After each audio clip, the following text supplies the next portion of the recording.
I'm Wendy. I'm Lori. Welcome to Hot Topics. Cool friends.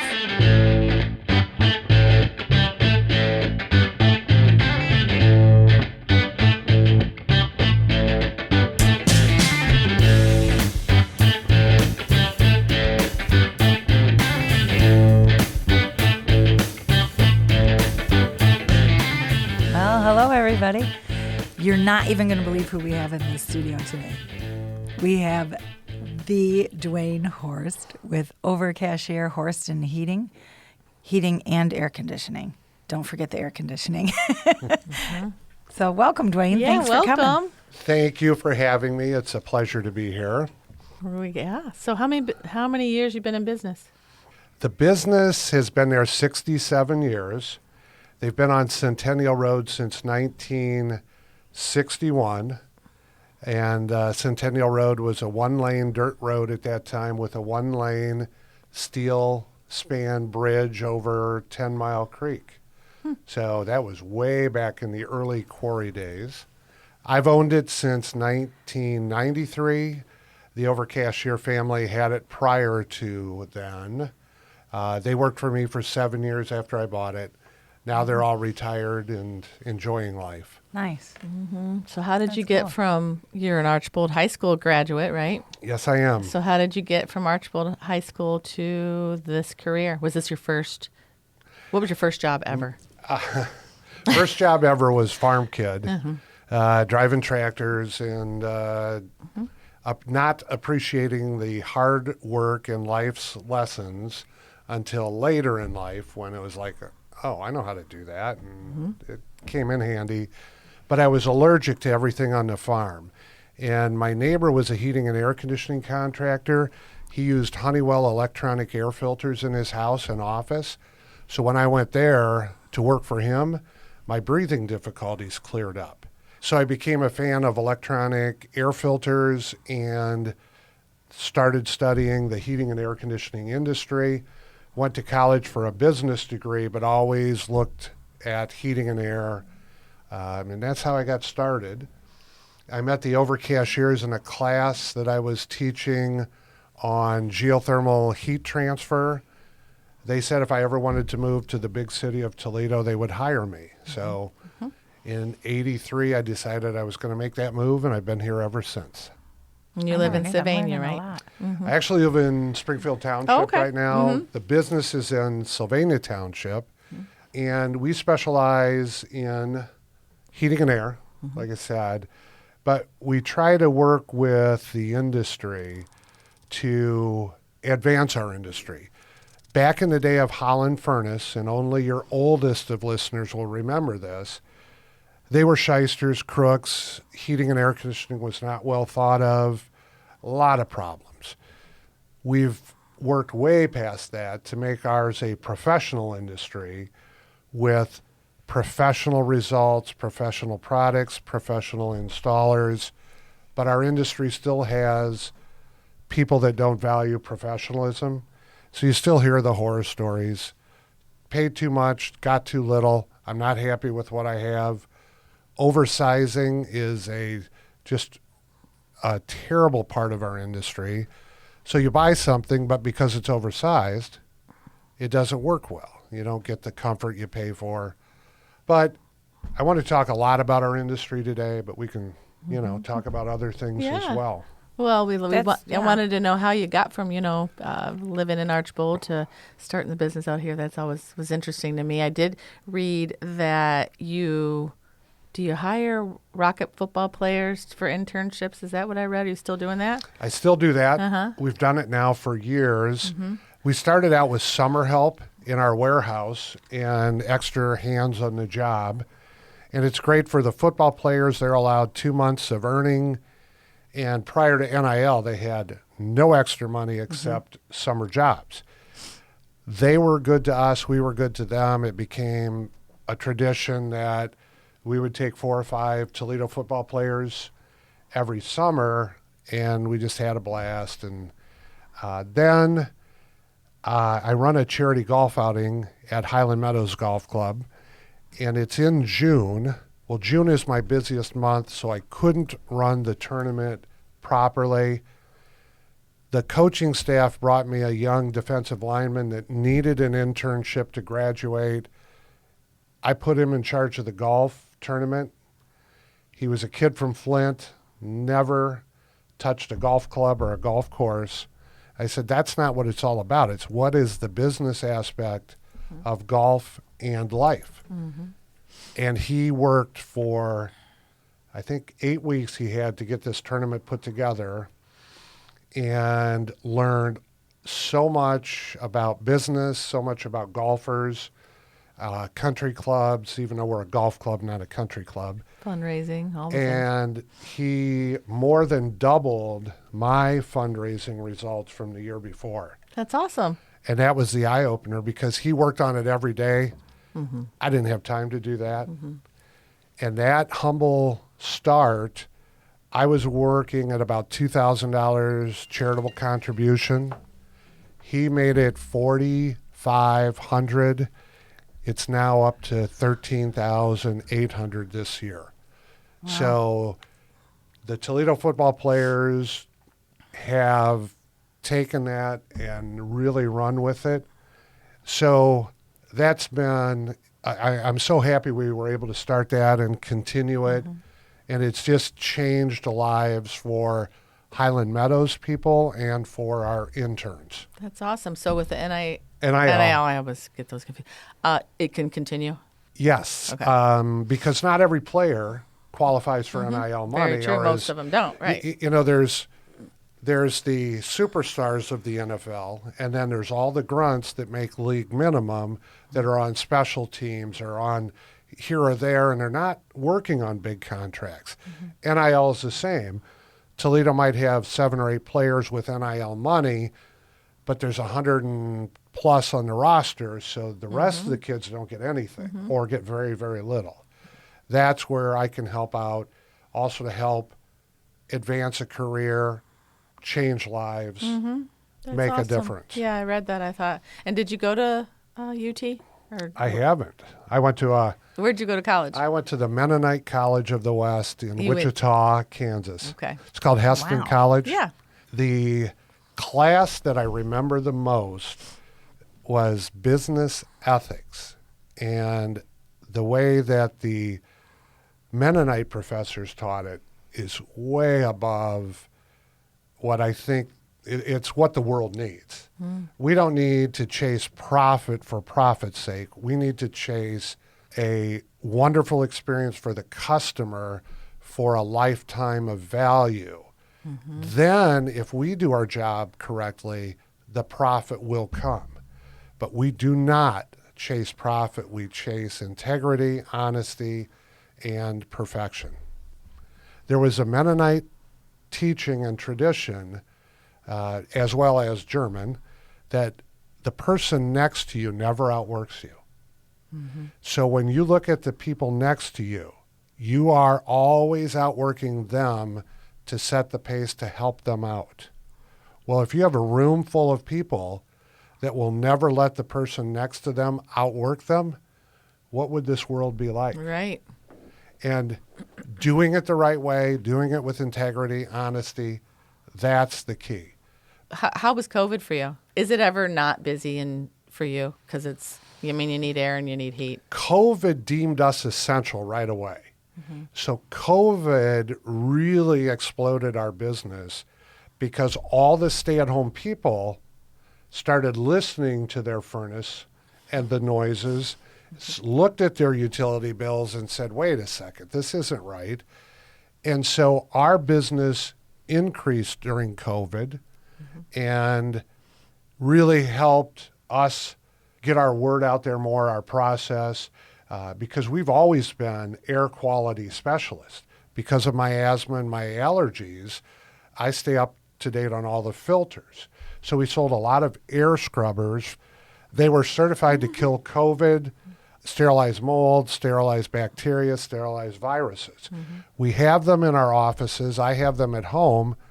What I noticed right away was better sleep because you have a cleaner air for the 8 hours of sleep.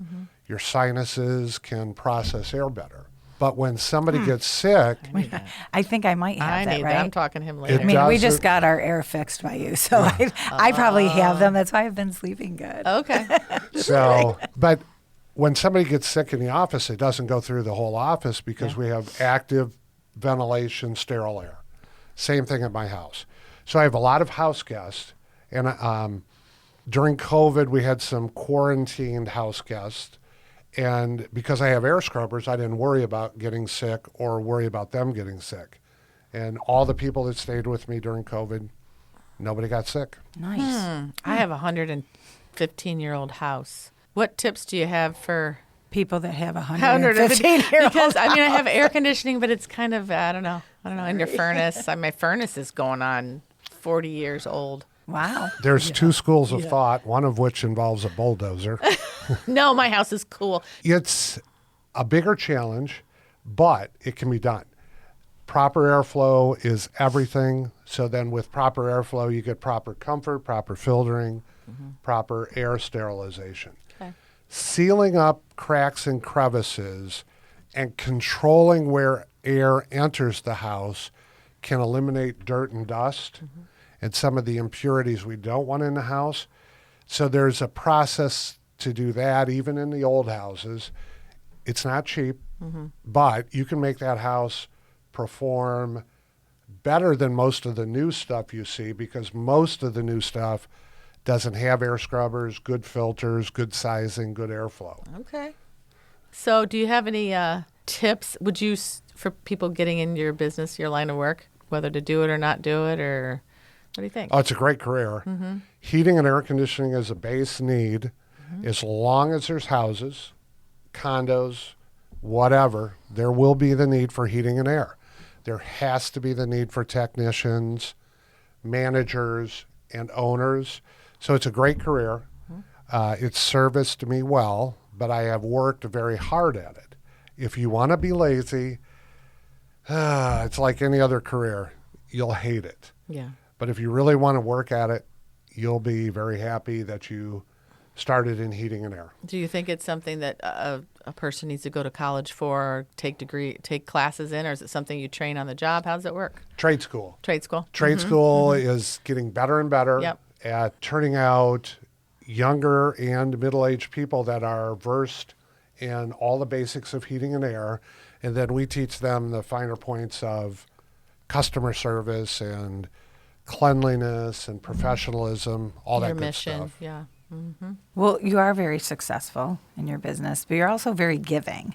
So I forget how many years ago it was when the Extreme Makeover was a big thing. You remember the Extreme Makeover? Yeah. And you were a part of that. You want to just share a little bit how that came about? That was the fall of 2008, but the team starts in January, February of 2008 to the team of the Extreme Makeover producers. So they come in and they ask me to head up the mechanicals on the house and pick the builders and just started the whole process. So the groundwork was laid very much before the 7-day build. But the 7-day build was super cool, unlike anything any of us have ever done, and a little bit life-changing and something you'll never forget. When we walked onto the street for our part of the rough-in of the house, it was like walking into a football stadium. People were cheering. Our part was under lights at 10 o'clock at night. It was just really cool. Yeah. I bet. Yeah, I remember But- going to that. It was Did you? Yeah. It was. I love that show. I cried every time But, they like, moved that right. bus. Oh, I know. I'm like, Move move that that bus. bus. I'm like, oh my God, I'm gonna cry. No, but it was like, it was surreal. Like, That's very cool. So how did you did you say how you got involved? Like, how did they pick you? Just being involved, being well known, following through, because nobody can drop the ball on a 7-day build.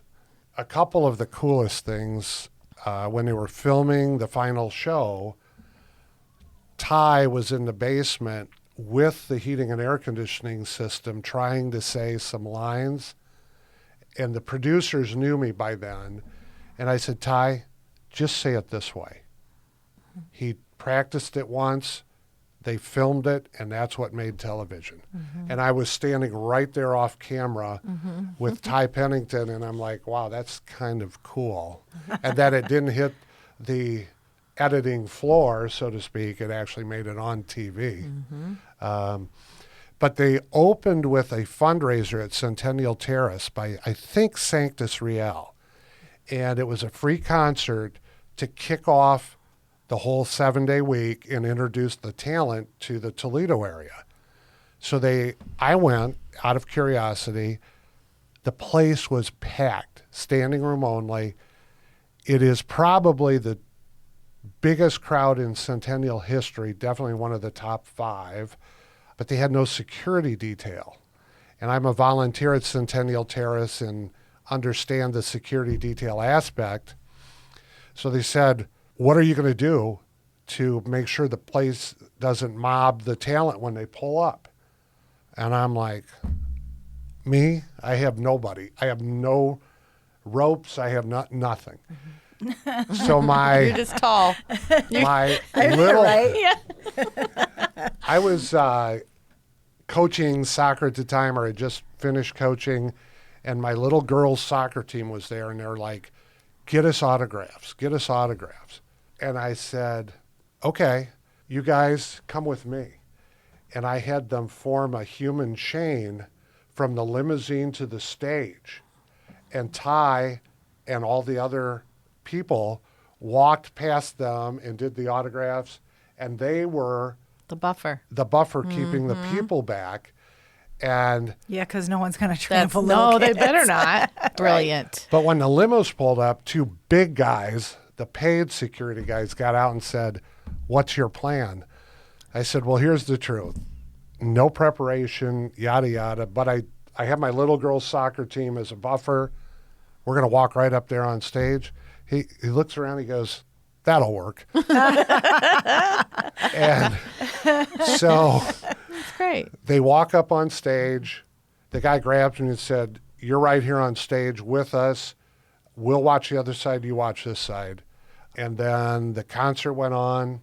Then the talent stayed afterwards, signed autographs. I had to stay there with them. I was late for dinner.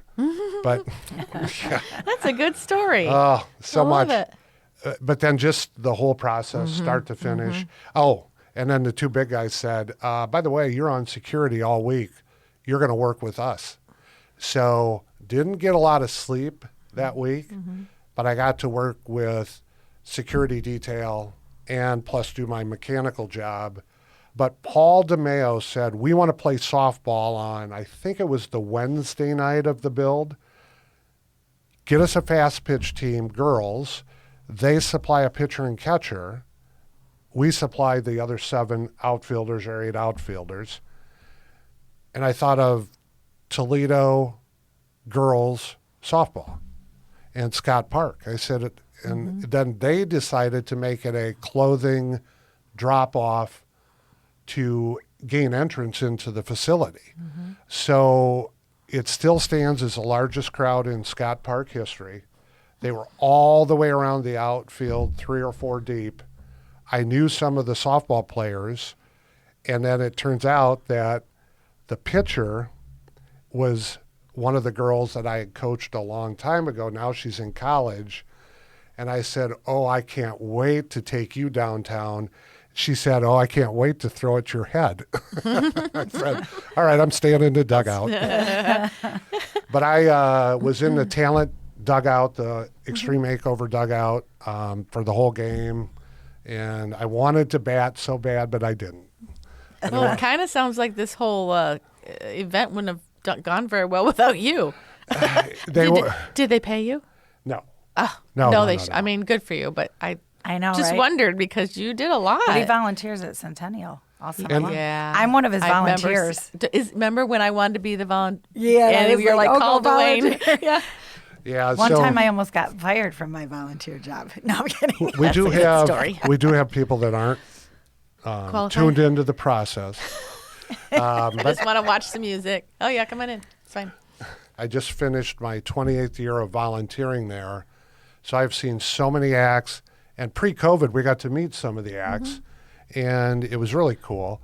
And I've Got a lot of stories about volunteering at Centennial Terrace, but it's giving back to Sylvania Township and Sylvania schools. And what a better way to give back than volunteering at a music venue like Centennial Terrace that's been there since, I think, 1938. Wow. It's still, I think, considered the largest outdoor dance floor in the state of Ohio. Really? So it's a gem we have, and I've been always fond of that. Lucas County closed it. Mayor Cini at the time said, we got to open it back up. He leased it for $1, gave the keys to Ken Catafias at Sylvania Rec, and said, Ken, make it work. Ken made it work. We obviously struggled the first couple of years because we really didn't have much of a budget. But then the disco party took off, and that gave us some budget to work with, and then we got other stuff. And in 07, 08, we ran a levy campaign to rebuild the facility into a big stage with lots of electricity. And in 09, we were able to bring national touring acts in. We had the electrical to support them. We had the stage apparatus. The stage is amazing. I actually got It to is. perform on Lori it 3 sings on it times so 3 far. times, yeah. But what we needed, you have to have the superstructure above the stage to hold lights Right. and effects and lasers wind and and pyro. all this. So that's what we had for the first time. And so I'm banking community service hours. So next time I have to see the judge, I'm already prepaid. There you go. You're funny. It's a wonderful facility. I love it is. there. It's I do. amazing. It's just really nice. It is. Getting back to our industry, there's a political problem with our industry. The one world order doesn't like Americans to have air conditioning when the rest of the world essentially doesn't have air conditioning. And they keep pushing Freon change. And it's certainly partially junk science that they're following, but every change drives the price of air conditioning up. Now there's another change coming in a year or two that's going to add another, in some guesstimates, 20% to your heating and air conditioning system. And we're making what pre-COVID might have been a $7,500 job. All of a sudden now, when this change comes about, you're looking at a $10,000 job. And when you talk about crushing the middle class with politics and bad decisions, that's just another example of you got to wake up and you got to fight this kind of, I think, partially or really nonsense and say enough's enough. We've paid enough. There's no reason it has to be that expensive. There's no reason they keep changing freons. We got to fight it. And that's what our industry is facing. And then you as homeowners and business owners are going to face that in a year or two. And we're trying to get the word out to just say, you got to get the right people in there and stop this. This is getting out of control. Is there anything on your website that talks about, because I have to always have things dumbed down for me. It is something that we should do, but in our industry, none of us really have time to keep up Yeah. on all of that. We try to spread the Wendy will word. do it. But Give me some Yeah. pictures and graphics. I it don't is. We just try to spread the word. We just try to get people to think. And Yeah. you know, if you're sitting on a 20-year-old system right now, I'd replace it, know. Or 40. or 40. This is my furnace, so. But I don't know.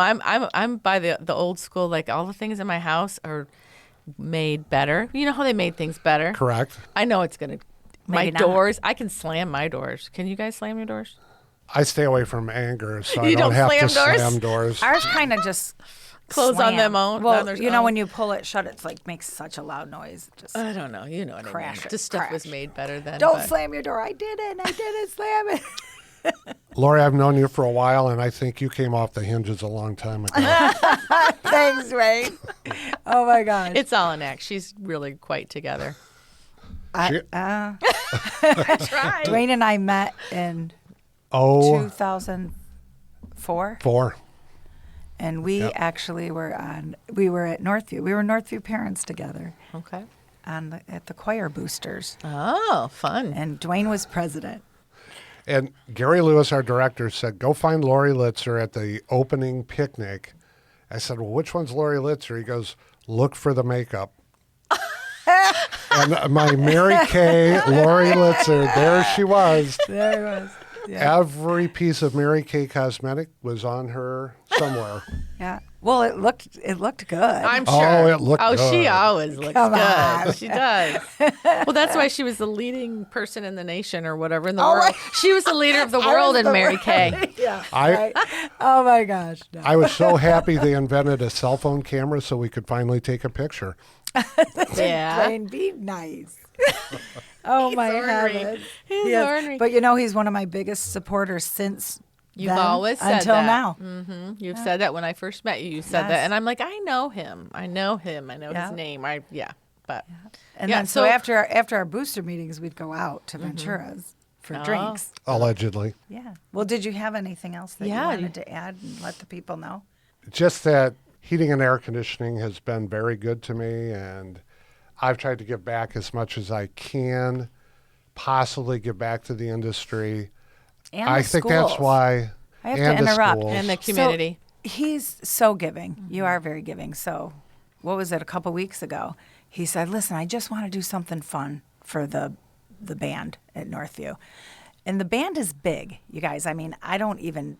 It's 185 students plus Look at him. support See, staff. he Wow. knows. He Well, he had to know. You guys, do you know what he did? He got hot dogs. He even had vegan hot dogs there for the kids that didn't. The buns, the chips, the condiments, the soda, the water, everything. Loaded it up in his trailer, asked just only a couple people to help, but he did all that just out of the goodness of his heart. And I mean, thank you for that. And the kids had a ball. And I said to him, I go, why are you? He goes, just to create fun memories for the kids. Aw. Like, who does Those that? are the That's best, though. amazing. You are a very giving person. So that Thank you. afternoon, Tricia and I grilled 600 hot dogs. If you are in a position to give, you should give. And it doesn't have to be monetary. It can be Centennial Terrace or something like that, or at your church or at a homeless shelter. My dad was on the board at Toledo Gospel Rescue Mission for 23 years. So we did all kinds of heating and air conditioning, or mostly heating work for them, and just have always been a part of my giving thought process. The leftover hot dogs and everything, next morning they were at Toledo Gospel Rescue Mission, and the guys had a feast. Nice. So we always ask a question. You want to ask them? You go ahead. And All ask right. this time. Okay, Duane. We'll give you a second or two to think about it. But what makes you our cool friend? Well, the fact that I returned your phone call was step one. The fact that I don't walk right past you on the street and ignore you. Definitely. Right. Well, thanks for that. You guys have always been fun, funny, and you run a great operation. You're both cool and much higher you, than so are you. myself on the cool meter, but I I'm don't trying know to about catch up. No. I don't know about that. If you guys weren't both so short, I could look up to you, but You are. How tall are you? 6'4", 6'5", something like that. All right. Yeah. Uh-huh. You guys have to be at least 5'2" or 3". 5'5". Oh, I'm 5'5", 5'6". I think I used We're to be shrinking. 5'6". I Yeah. shrunk. I'm 5'5". See how he gets squirreled? Everybody wanted to know that. From 5'8" and up, I'm a pretty good guesser, but the down there, it's hard to kind of,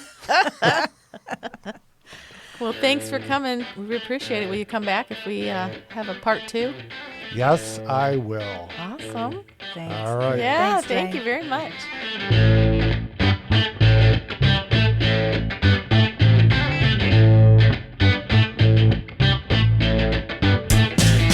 Thank you for joining us today on Hot Topics Cool Friends. I'm Lori. And I'm Wendy. We would like to give a special thanks to Chris Piper, our executive producer, and Gary Wagner, who wrote and produced our music.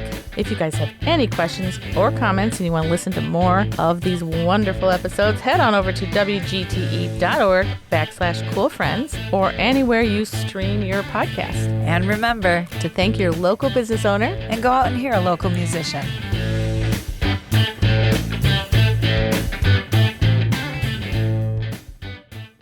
WGTE.